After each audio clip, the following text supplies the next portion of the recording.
Hello friend, मैं आप सभी का स्वागत करता हूं अपने यूट्यूब चैनल ईपी प्रयागराज में।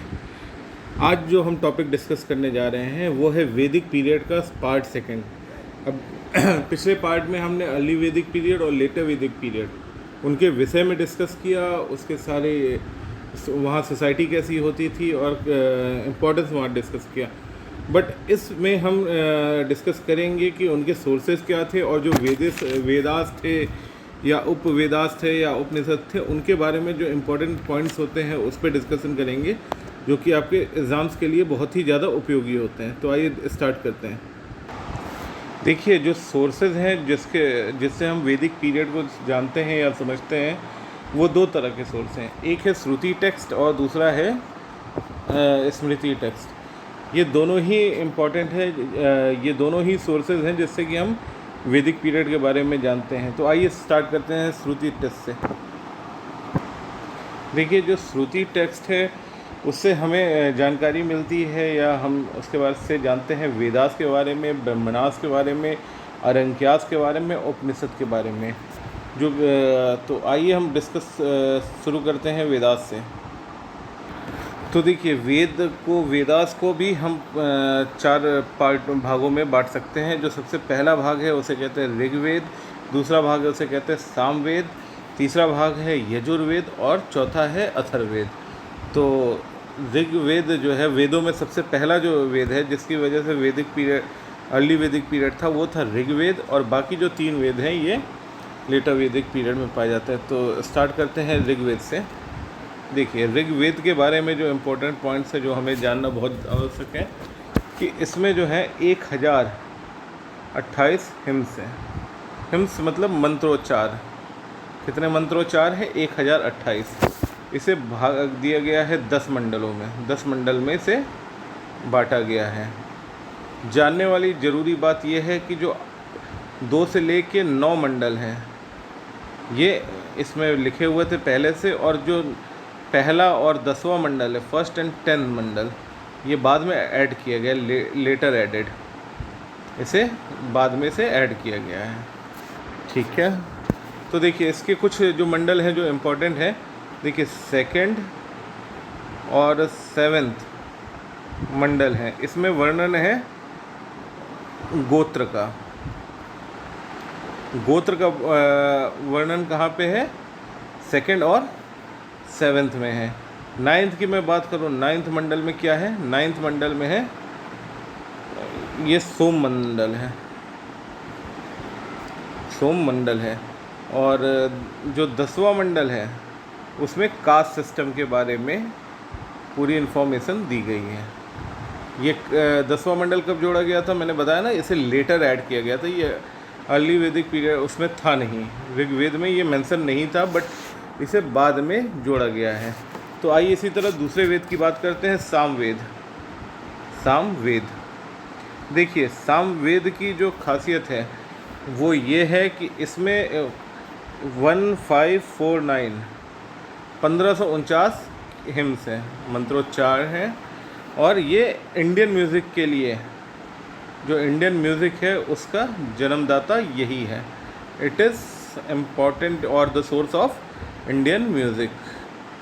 ठीक है, तो इसके ये 2 सिग्निफिकेंस पॉइंट है जो आपको हम याद होने चाहिए कि सामवेद में 1549 हिम्स है, मंत्रोच्चार है, और इंडियन म्यूज़िक जो है उसका जो सोर्स है वो यजुर्वेद है। आइए, जो तीसरा वेद है अथर्ववेद। अथर्ववेद, इसके बारे में जानते हैं, ये क्या है? अथर्ववेद जो है वो चार्म्स और एंड स्पेल्स है। और बेसिकली इसमें क्या है, वशीकरण और बाकी चीज़ों का जो वर्णन है वो हमें अथर्ववेद से ही प्राप्त होता है। एक और इम्पॉर्टेंट वेद है, जो चौथा वेद है यजुर्वेद। यजुर्वेदास। देखिए, यजुर्वेद को भी 2 पार्ट में बांटा जा सकता है। जो पहला पार्ट है वो है कृष्णवेद, और जो दूसरा पार्ट है वो है इसका शुक्लवेद, शुक्ल। तो यजुर्वेद को हमने फर्दर 2 पार्ट में बांटा, कृष्णवेद और शुक्ल वेद में। तो ये रिचुअल वेद है। जो यजुर्वेद है वो रिचुअल्स का वेद है, इसमें रिचुअल्स हैं। और तो आइए बात करते हैं ब्रह्मनास के बारे में। ब्रह्मनास जो होते हैं वो एक्सप्लेन करते हैं हिम्स को, जो भी मंत्र हैं या मंत्रोच्चार है उसको जो समझने में, या वेदों में जो मंत्र दिए हुए हैं उनको समझने में हमें कोई मदद करता है तो वो क्या होता है, ब्रह्मनास होता है। और इसमें जो कुछ भी लिखा हुआ है वो प्रोस फॉर्म में लिखा हुआ है। प्रोस एक तरीका होता है लिखने का जो कि जैसे कविता जैसे तो नहीं होता है, लेकिन कविता का ही एक दूसरा प्रारूप होता है जिससे हम गद्य को जो है समझाते हैं।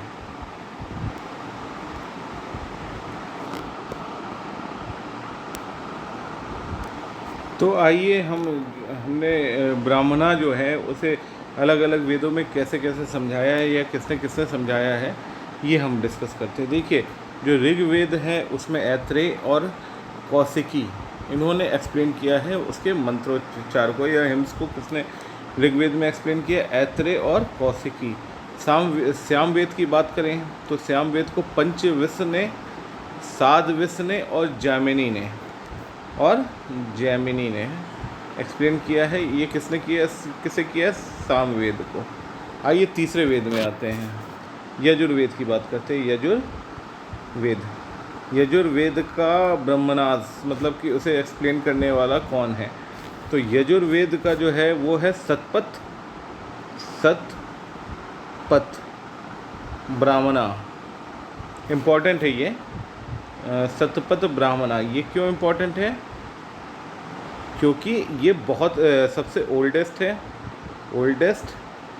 एंड लार्जेस्ट ब्राह्मणा है। तो अगर आपसे पूछता है डायरेक्टली कि ओल्डेस्ट और लार्जेस्ट ब्राह्मणा कौन सा है, तो सतपथ ब्राह्मणा is the oldest and largest ब्राह्मणा। ठीक है, और ये किसे एक्सप्लेन करता है, ये एक्सप्लेन करता है यजुर्वेद को। और अब हम लोग बात करते हैं अथर्ववेद के बारे में। अथर्ववेद के लिए कौन सा ब्राह्मणा है, तो अथर्ववेद के लिए ब्राह्मणा है गोपथ ब्राह्मणा। क्लियर है। तो आइए अब हम बात करें अरंक्यास।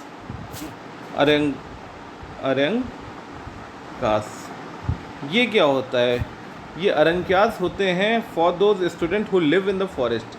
जो भी जंगल में रहते हैं उन स्टूडेंट के बारे में जो भी उनको नॉलेज दी जाती थी वो अरंक्यास के माध्यम से दी जाती थी। ठीक है, अरंक्यास के माध्यम से student who live in forest उनके लिए, या जो गुरुकुल में रह के अपनी शिक्षा दीक्षा प्राप्त करते थे। गुरुकुल कहाँ पे पहले होता था, जंगलों में होता था, तो उसे कहते थे अरंक्यास। क्लियर हो गया। देखिए, अब हम डिस्कस करेंगे चौथा जो श्रुति है वो है उपनिषद। उपनिषद में दो उपनिषद है जिससे ज़्यादा परीक्षाओं में सवाल आता है। पहला है बृहदयंक। इसकी क्या सिग्निफिकेंस है, इसकी सिग्निफिकेंस है बृहदयंक की कि ये ओल्डेस्ट वो है उपनिषद है। तो अगर आपसे पूछता है कि ओल्डेस्ट उपनिषद कौन सा है तो बृहदयंक है। बृहदयंक इज़ द ओल्डेस्ट उपनिषद। ठीक है, और उपनिषद कितने प्रकार के होते हैं ये भी जानना जरूरी है। तो उपनिषद जो है वो 108 नंबर है इनके। कितने उपनिषद हैं, 108 उपनिषद है। और इनमें सबसे जो पुराना उपनिषद है उसे कहते हैं बृहदयांक उपनिषद। बृहदयांक उपनिषद। ठीक है, तो ये आपको याद रखना है उपनिषद के बारे में ये दोनों। और एक सवाल और आ जाता है कभी कभी कि हमारा जो सत्यमेव जयते, आपने हमेशा सुना है सत्यमेव जयते, ये कहाँ से है। सत्यमेव जयते की बात हमेशा हम करते हैं, वो कहाँ से करते हैं सत्यमेव जयते की बात। ये सत्यमेव जयते जो है हम ये कहते हैं मुंडक उपनिषद। तो बृहदयांक और मुंडक ये दो उपनिषद याद रखना जरूरी था। तो हमने श्रुति टेक्स्ट के जो 4 पार्ट थे उनके बारे में डिस्कस किया। जैसे पहला पार्ट मैंने बताया वेद था, दूसरा पार्ट मैंने आपसे बताया कि ब्रह्मणास थे। तीसरा पार्ट याद है आपको, बताइए, अरंक्यास। और चौथा जो पार्ट था इसका, ये उपनिषद था, उपनिषद। अब आइए हम लोग श्रुति टेक्स्ट के बाद हम लोग बात करेंगे स्मृति टेक्स्ट के बारे में। अब देखिए स्मृति में, स्मृति टेक्स्ट में क्या क्या है, पहले तो इसे जानते हैं। स्मृति टेक्स्ट में क्या है, पहला है वेदांग्यास, वेदांगास। उसके बाद है इसमें स्मृति एपिक मतलब जैसे जो महाभारत है, रामायण है, ये क्या है, ये सारे एपिक हैं। उसके बाद इसमें क्या आएगा, पुराण, फिर उपवेद। तो ये सारी जो होते हैं ये किसके पार्ट होते हैं, स्मृति टेक्स्ट के। स्मृति टेक्स्ट के सारे पार्ट होते हैं। कौन कौन से होते हैं, वेदांग, उसके बाद स्मृति, फिर एपिक, फिर पुराण, फिर उपवेद और सददर्शन। ये सारे किसके पार्ट हो गए बच्चों, ये हो गए पार्ट स्मृति टेक्स्ट के। तो आइए हम वन बाय वन सबको डिस्कस करते हैं। तो सबसे जो पहला है इसका वेदांगास है। तो देखिए वेदांगास को हम फर्दर जो है वेदांगास को 6 पार्ट में बांट सकते हैं। देखिए सबसे पहला है शिक्षा। क्या है, शिक्षा। देखिए शिक्षा क्या है,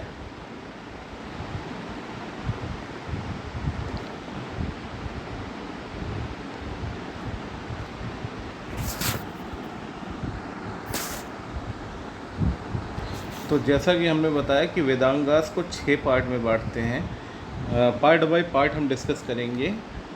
हालांकि यहाँ जगह ज़्यादा नहीं है, इस वजह से मैं 3 पार्ट यहाँ करूँगा, फिर 3 पार्ट दूसरे स्लाइड में करूँगा। देखिए जो सबसे पहला है वो है शिक्षा। वेदांगास का जो पहला पार्ट है वो है शिक्षा। दूसरा है कल्प सूत्र। ठीक है, कल्प सूत्र में फर्दर हमने इसे 3 पार्ट में बांटा। पहला है सवत्र सूत्र। तो देखिए जो स्रवत सूत्र है, स्रवत सूत्र का मतलब हो गया सैक्रिफाइस। ये संबंधित है सैक्रिफाइस से, सैक्रिफाइस सेरेमनी, जो जानवरों को काट के जो सैक्रिफाइस वगैरह देते हैं, ये सवत्र सूत्र से है। दूसरा है फिर गृह सूत्र आप जानते हैं, हाउस होल्ड परफॉर्मेंस, घर पे एक गृहस्थ क्या क्या परफॉर्मेंस दे सकता है, वो कल्प सूत्र के गृह सूत्र में दिया हुआ है।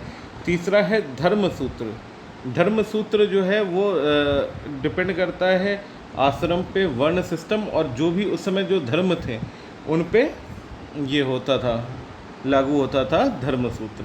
तो शिक्षा हो गया, दूसरा हो गया कल्प सूत्र में भी स्रवत्र सूत्र जिसे सेक्रीफाइस सेरेमनी के लिए होता था। फिर गृह सूत्र है जो कि हाउस होल्ड परफॉर्मेंस के फंक्शंस को डिपेंड करता था कि एक घरेलू आदमी किस किस तरह से फंक्शन को या किस किस तरीके से परफॉर्म कर सकता है, तो वो होता था गृह सूत्र। और तीसरा होता था धर्म सूत्र जो कि आश्रम और वर्ण सिस्टम के विषय में जानकारी देता था। अब देखते हैं आगे वाले 3। ठीक है, तो पहला उसके बाद है व्याकरण तो आप भी जानते हो, पढ़ते होगे कहीं ना कहीं। फिर है छंद्र। ठीक है, और फिर है ये निरुक्त। फिर ये वाला पार्ट है निरुक्त। और फिर ज्योतिष भी आप सभी जानते होंगे। तो ये जितने भी पार्ट हैं, ये सारे पार्ट किसके हैं, वेदांगास के हैं। तो वेदांगास के पार्ट हैं।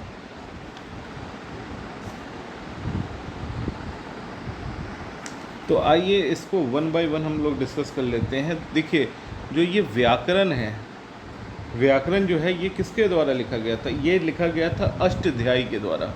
व्याकरण लिखा गया था, व्याकरण जो है व्याकरण अष्टाध्यायी। होप आप लोग लिख रहे होगे हमारे साथ ही, ताकि तैयार होता रहे। अष्टाध्यायी। और ये जो व्याकरण जो है वो क्या था, अष्टाध्यायी था। एक बुक थी जो किसके द्वारा लिखी गई थी, ये लिखी गई थी पनिनी, महर्षि पनिनी के द्वारा लिखी गई थी। और ये वर्ल्ड की ओल्डेस्ट बुक है, ओल्डेस्ट लैंग्वेज की बुक जो है, जो दुनिया में अवेलेबल है, उसे हम लोग कहते हैं अष्टाध्यायी, जो कि महर्षि या पनिनी के द्वारा लिखी गई थी। उसके बाद है चंद्र। चंद्र ये लिखा गया था, चंद्र सूत्र लिखा गया था, ठीक है, ये मैत्री के द्वारा लिखा गया था चंद्र सूत्र। उसके बाद है निरुक्त।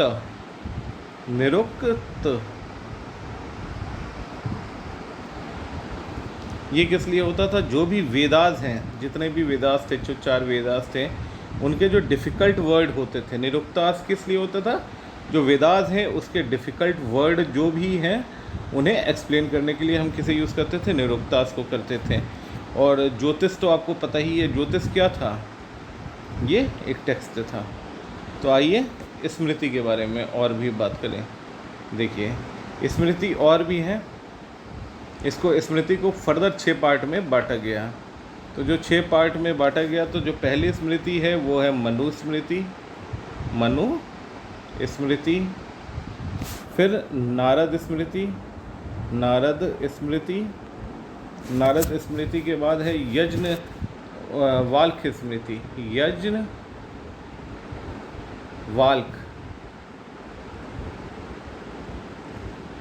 यज्ञवाल्क स्मृति। उसके बाद है बृहस्पति स्मृति,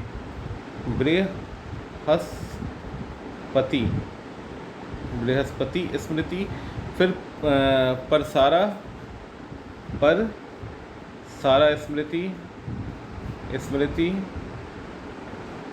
और कात्यायनी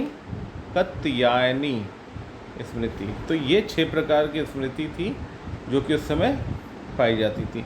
अब मैं बात करूँगा एपिक के बारे में। एपिक तो देखिए, जो बहुत ही इम्पोर्टेंट और महत्वपूर्ण एपिक थे वो 2 ही थे। एक था महाभारत और रामायण। आपको इसके विषय में पता है, ठीक है। तो ये 2 एपिक थे जो उस समय थे। उसके बाद पुराण की बात करते हैं। पुराण देखिए, पुराण कितने थे टोटल जो पुराणों की संख्या थी वो थी 18, ठीक है। और मत्स्य पुराण क्यों इम्पोर्टेंट है? मत्स्य पुराण ये इसलिए इम्पोर्टेंट है क्योंकि ये सबसे जो पुराना ओल्डेस्ट जो पुराण है अवेलेबल, वो कौन सा है? वो है मत्स्य पुराण। ये आपको याद रखना है। अब हम बात करेंगे उपवेद की। उपवेद, अब ये कितने उपवेद अवेलेबल हैं? ये 4 हैं। जैसे वेद 4 हैं वैसे उपवेद भी 4 हैं। कौन से हैं ये 4 उपवेद? आइए देखते हैं। पहला है आयुर्वेद। ये आयुर्वेद किस लिए है? आयुर्वेद डिस्कस करता है हमसे मेडिसिन सिस्टम के बारे में। तो आयुर्वेद जो है ये ऋग्वेद से लिया गया है, ठीक है। उसके बाद है गंधर्व वेद।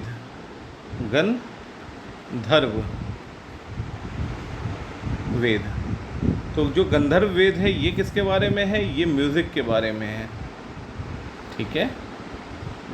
तो जो म्यूज़िक है ये गंधर्व वेद कहाँ से डिराइव हुआ? ये हुआ है साम वेद से। देखिए आयुर्वेद हो गया ऋग्वेद से, ठीक है, और ये हो गया श्याम वेद से। फिर जो तीसरा है वो है धनुर्वेद। ये धनुर्वेद जो है ये धनुष विद्या के विषय में है, धनुष विद्या। और ये कहाँ से डिराइव हुआ है? ये हुआ है यजुर्वेद से। यजुर्वेद आपको याद रखना होगा कि जो सभी उपवेद हैं वो कहाँ से डिराइव हुए हैं और इनकी जो इम्पोर्टेंस है या किससे संबंधित हैं वो ज़्यादा जानना ज़रूरी है। तो ये धनुष विद्या से संबंधित है, धनुर्वेद, और यजुर्वेद से ये डिराइव हुआ है। उसके बाद हम बात करेंगे शिल्प वेद की। शिल्प वेद क्या है? ये हैंडीक्राफ्ट के बारे में है। हैंडीक्राफ्ट इंडस्ट्री के बारे में कौन सा वेद हमें जानकारी देता है? वो देता है शिल्प वेद।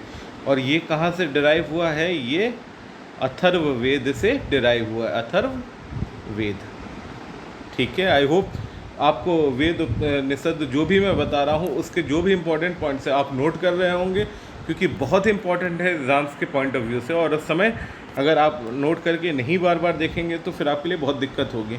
मैं पूरा प्रयास कर रहा हूँ कि आपको ये क्लासरूम प्रोग्राम की तरह ही दूँ, इसमें आपको ज़्यादा दिक्कतें ना हो। फिर देखिए जो छठा पार्ट था वो था सद दर्शन। क्या था? सद दर्शन। देखिए सद दर्शन मतलब कि जो वहाँ फ़िलॉसफी है, उस समय की जो फ़िलॉसफी थी उसे ही हमने सद दर्शन कहा है। अब कितने स्कूल होते थे उस समय फ़िलॉसफी के?